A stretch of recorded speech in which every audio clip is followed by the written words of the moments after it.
Won't you listen to reason? Will you open your eyes? Gavin in Annapolis, how are you? Hey, what's up, Matt? Oh, not much. I'm doing the show. Dave, is it? Yeah. David Smalley, yes.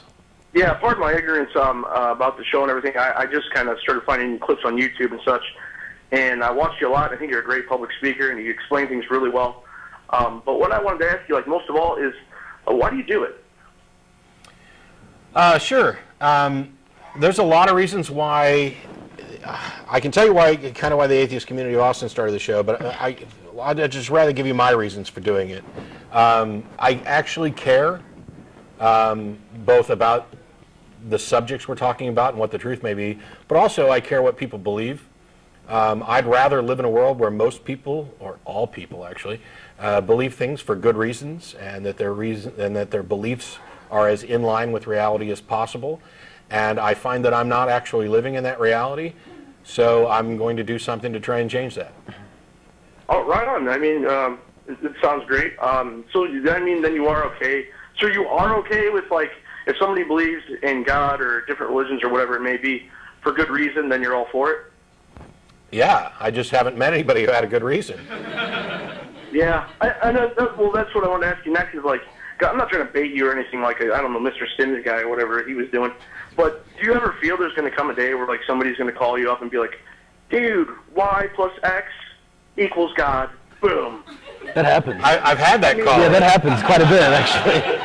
As a matter of fact, last week. I'm a Christian, and I've never seen it happen. I'm like, I just feel like it's never. I feel like science, when it comes to science and logic and all that stuff, and then the spirituality and the faith in God and stuff, I just feel like it's never gonna meet up. It's just never gonna happen. And God forbid, man, I don't care if you're an atheist and you bash God every day. I want it to the bottom of my soul, sincerely. When you die, I want you to be right there with me. I want all these people. I really do. I'm not trying to sound like corny about it or anything, but no. Okay. Just in case you're not aware, I was a fundamentalist Christian for more than 25 years and was going to be a minister. I understand what you're saying. I want it for everybody, and I think these people that call in, like this Kirk Cameron and all these other people, for them to have the audacity to walk up in somebody's face and tell them you're going to hell, like. And like I saw a clip from one of your hosts, and he goes, "Do you really want that for me? Is that honestly what you want?" And it's disgusting. If you call yourself a Christian and you really want somebody to burn and suffer like that, you should be ashamed of yourself. I agree, but on the other hand, when I was a Christian at least, my telling somebody that they were bound for hell wasn't a threat, and it wasn't anything I desired. It was the first step towards correcting that problem. It was, hey, you know, this is. I believe that you're bound for hell, and I believe that, you know, we may be able to help you fix that. Yeah, I get it. They're so mean about it, man. Like, to be Christians now, they really disgust me. I was raised in a home where my parents always told me, like, you don't judge anybody until you get to know them, you know? Like, I could sit there and be honest and say, like, if you're ever through Indiana, come by my place. I don't want to attack what you believe. I got friends that are atheists. We can have beers. I'll try to make you laugh. Yeah. I'll feed you. I don't get it. I just don't understand how. So back to what you said, like that. Why you do it? All right, I get it. I understand. I just feel like you're so good at what you do in debating and explaining things, and your knowledge on subjects. I just feel like it's just a dead conversation, and I'm not trying to insult, like I said, what you do. I just feel like you could push that energy in another direction and do something really great. Like, I think I am doing what something. You're doing now isn't great, you know. You give atheists a home and to, you know, converse amongst each other. And here's the thing, and I don't mean to, I won't drag you anywhere that you're not comfortable going, because I know you didn't come in to necessarily defend your beliefs. But you mentioned before you're a Christian. Yes, sir. Would you mind saying why? I was raised in it, and I feel like, man, I want to see my friends again.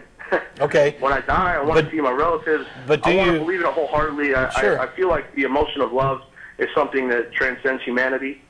Okay. Things like that. So, would you agree that wanting something to be true has no impact on whether it's actually true?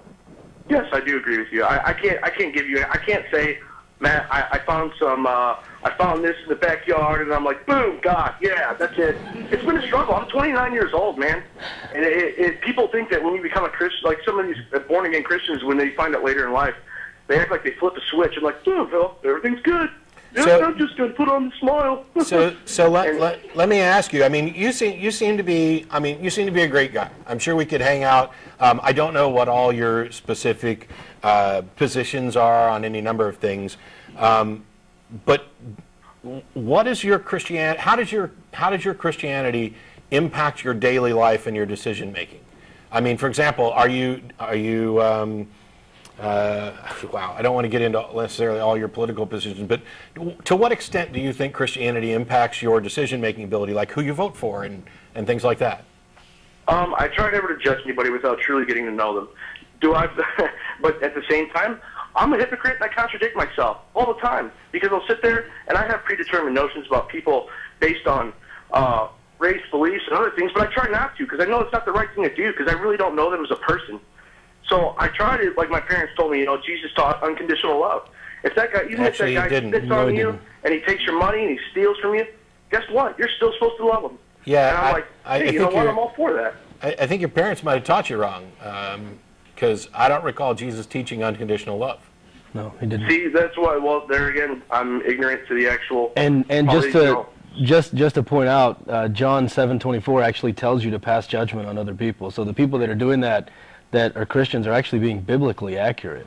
Yeah, so I mean, I'm grateful to all of the liberal moderate Christians who aren't going to follow the Bible and who are going to give people a fair shake. And I mean, from my perspective, in just the couple of minutes that we've been talking to you, you seem to be just about like anybody else, and you're non-judgmental and you're not looking for conflict, and you just have your beliefs perhaps because they make you feel good, I guess is about the best you can come up with. The only big difference right now between the two of us is that I'm not willing to believe something just because it might make me feel good. As a matter of fact, the things that people believe because it makes them feel good, it doesn't make me feel good at all. I actually care whether or not my beliefs are true and how closely they map to reality, because I think it's important. I think if there was a God and there was this threat of hell, that would be a really important thing that we might ought to spend some time figuring out and not just go on the, it makes me feel better. Because how do you know, for example, that you're not avoiding the wrong hell? I mean, no, I agree with you completely. Like, yeah, how do you know? Because like, when you're raised in something, like if people are like, how can these Muslims blow themselves up? And I'm like, dude, but you don't get it. I'm like, what if from the very day you were born, this was indoctrinated in you? Like, this is what you're about. You're raised in. It's grinded in your very core. You're going to tell me that you're just going to, oh, yeah, you know what? They were wrong. I mean, come on. Well, if that's where the evidence points, why wouldn't anybody make that decision? If they actually examined their beliefs and found that they weren't supported by evidence, why wouldn't somebody say, oh, I can't believe that anymore? I mean, it's not even a choice. Once I got to the point where I realized that the evidence did not support what I believed, I simply couldn't believe it anymore, no matter how hard I tried. Not with integrity. Yeah, I mean, it's just dishonest. Yeah. But yeah, I understand. I understand what you say, and I know. I mean, because we could get into like the different reasons, like because I do have a lot of them. Well, I honestly do. I'm not supporting myself well. To be honest, I'm a little nervous. Call back some other time, because we've only got a couple minutes left on the show anyway. So call back some other time if you want to talk about it. All right, definitely. Hey, thanks for the opportunity and thanks for taking my call. Sure. I wish you guys the best, man. Thanks. You too.